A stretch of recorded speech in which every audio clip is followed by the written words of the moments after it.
Today, we uncover the incredible tale of Mansa Musa, the richest man in history and ruler of the Mali Empire. Mansa Musa ascended the throne in 1312, transforming Mali into a cultural and economic powerhouse. His reign marked the golden age of West Africa.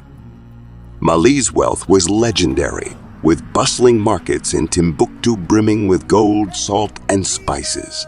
Scholars and traders flocked to the empire, making it a center of knowledge and commerce.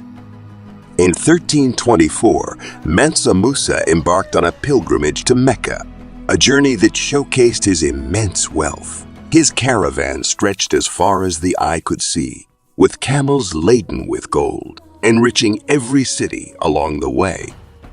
His generosity was unparalleled, distributing gold to the poor and fostering diplomatic relations with other leaders.